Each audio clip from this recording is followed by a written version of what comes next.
Hey guys, LauraSue here. I know I haven't made a video since Halloween, and I'm about to explain my absence.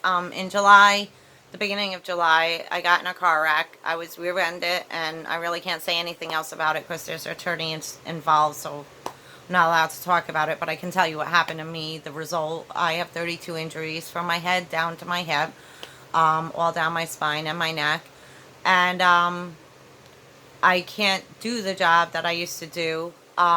So that led me to lose that job. I was unloading trucks and doing stock and carrying boxes up and down ladders.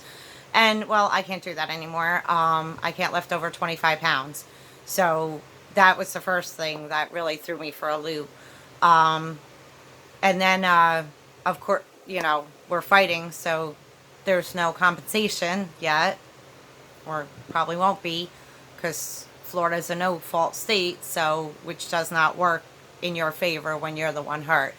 Um, so it's put a financial strain on us. It's put a strain on my relationship, and this just all is adding up, and it completely overwhelms me. And I was slowly slipping into the depression, and I didn't even realize it. I was lax on my cleaning, which if you know me, I'm not like that. I like to keep a nice house and everything. And I I was slowly stopping to do things and losing interest in normal things. Um, my relationship, I was angry all the time, and I was fighting, and it was causing a lot of problems, and the financial strain alone, you know how many problems that can cause. And I still haven't been back to work since July. I have to look for an office job because I can't lift anymore. So everything's changing, and it's changing so fast. And I just started spiraling down in this deep depression, and I didn't realize how bad it got. Last month I started to have suicidal thoughts again, and that scares me alone. But in previous videos I had told you guys that I had been recovered from self-harming, and I can't say that anymore. It was 8 years, and I had a slip up, and now I'm recovered about 2 weeks. But that night scared me. That night was the scariest moment, when I cut myself. That made me wake up and realize how bad I'd really gotten, because I lost interest in everything, and I even didn't care about myself anymore. And the next morning I sat on this couch and I cried, and I cried out to God. And I don't know how anyone else does it, but I know I could not do it without God in my life. I laid that burden at his feet. I laid all my anxiety at his feet. My depression, I prayed for him to lift it.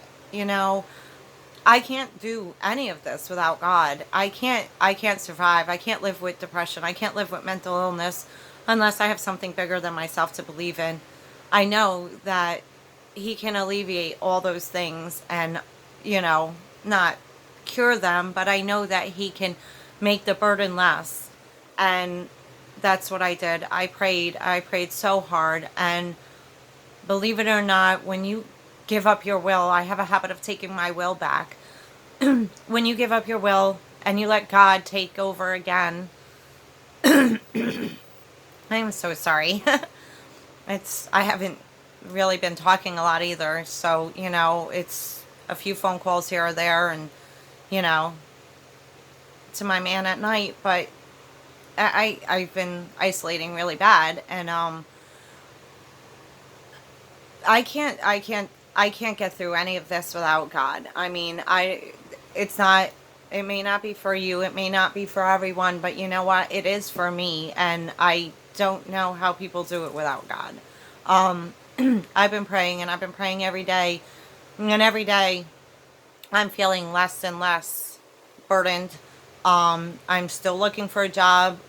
Basically, all I can do now is an office job or bank work somewhere where I don't have to lift anything, because I'm not allowed to lift over 25 pounds. And, I have experience in those areas, so I'm hoping to get a job, but I've applied and nothing's come back, but I'm praying about that also. God will provide when the timing's right, and I don't know.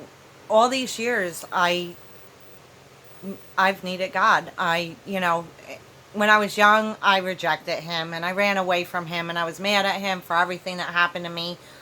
And then in my 30s, a lot of bad things have happened. I'm sorry, I gotta take a drink of water.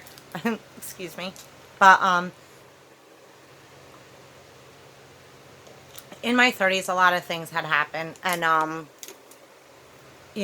my mom passed away, my dad passed away, my husband passed away, and I was really in a bad way. And someone offered to take me to church with them. It was a non-denominational church, and I went along, and yeah, God was there. I felt him, and that started a journey, a spiritual journey for me. I cannot do anything without God, and I know there's times when I take my will back, and I know times when my depression tricks me into thinking that he has abandoned me and he's not here for me. And that's where I was, that's where I'd gotten to, and I believe that's what made me self-harm, was because I'd forgotten it all. I'd forgotten everything that I actually believe in, because everything had gotten so bad, and I was so overwhelmed, and I was taking on the problems of the world. There's things that are out of my control. I can't control this. I can't control what happens to me. I can't control the outcome of this. I can't do anything. I can apply to jobs and hope I get one. Or I could pray to God and ask him to put that into my life. And I believe that. I believe that that will happen. And once, after the night that I self-harmed, once I sat down and I had a complete and total honest conversation with God, I told him,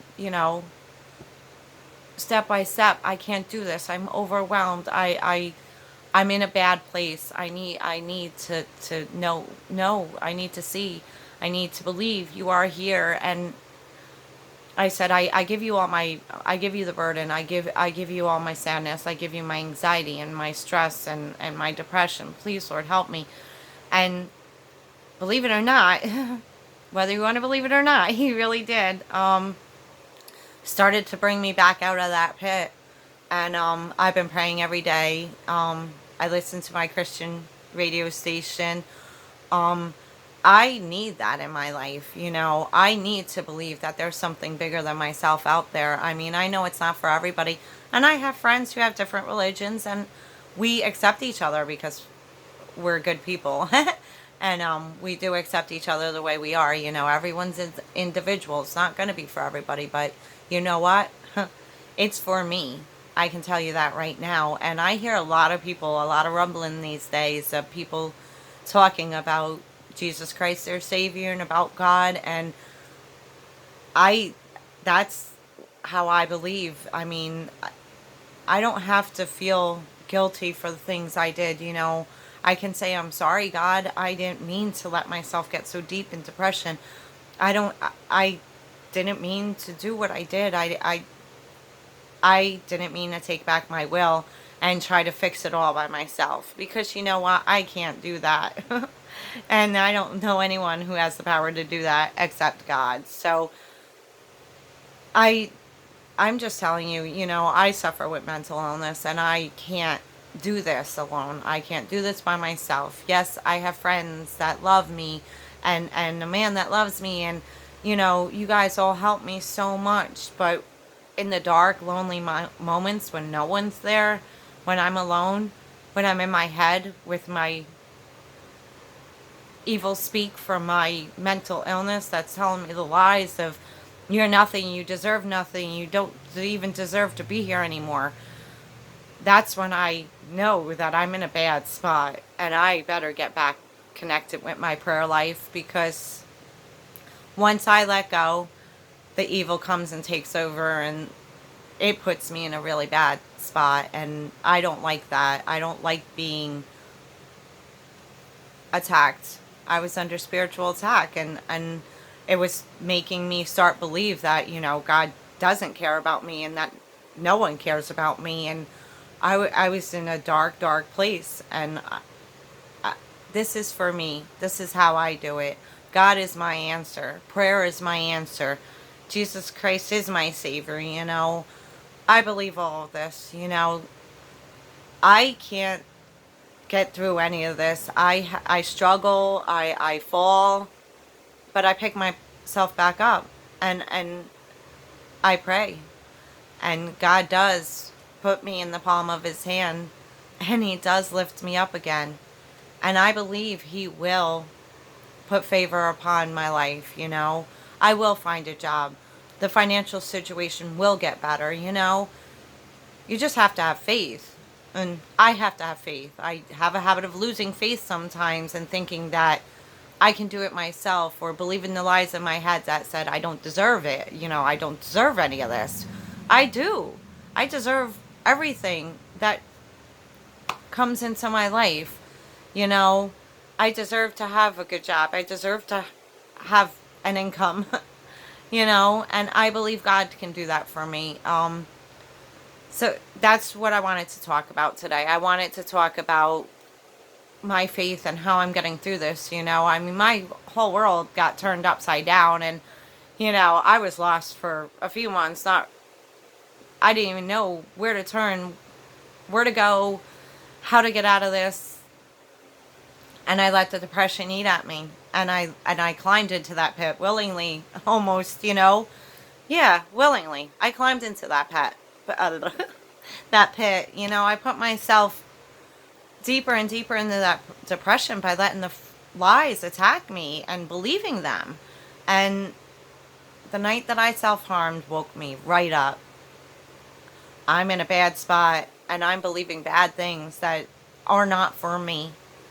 I need to lay this down, and I need to let God take this up, because I am not strong enough to do any of this, and I'm not strong enough to fight this. And I'm definitely not as strong enough to do any of this on my own. I need God, and I am so happy that I have my faith. But it does. It's a work in I'm a work in progress. It's a work in progress. You gotta put the effort in to get the effort to reap the benefits. You know what I'm saying? I can't live without God in my life. It's so empty without him, and so lonely, and the depression will take over, and the lies will continue in my head. And if I don't ask God to remove that, I'll give into it, as I did. I don't want to do that. I need to have faith. This is just me telling you guys how I'm getting through it. You can choose to or not choose to believe in the God I believe in. But the God I do believe in is forgiving and loving and caring, and will help me through this. And I have friends of different religions, and I respect their beliefs as much as they respect mine. And we all need to just respect each other and love each other. We need to be kind to each other. And I'm just telling you how I am getting through things. Not gracefully, because that's the last thing I am, is graceful. But God is doing a wonder in my life, and I believe that he will do more. And I just have to stop taking my will back, because when I have my will, I end up hurting myself, and that's not a good thing to do. And I'm just hoping that this encourages somebody who might be struggling right now, who might be fighting a spiritual attack, a spiritual warfare. Reach out for God. He's there, and he is the great warrior, the great protector. He's the great counselor. And I do talk to him a lot. And if you're under attack these days, make sure you can keep that line of communication open, and keep your prayer life in order, because if you don't, you can slip really, really fast, like I did. And I got scared. I got very scared. So that's all. I just want to tell you guys that I love you so much. And just if you feel it upon your heart to pray, pray. It could be as simple as saying every morning, God, I'm grateful. That's it. Before you go to bed, God, I'm grateful. You'll notice a change. You'll feel it changing in you. And you might start exploring things. I'm still exploring my spirituality. I don't have it all down. I'm not, qualified to be a preacher. But I am qualified to be a testimony. And that's all. I love you guys. Blessings.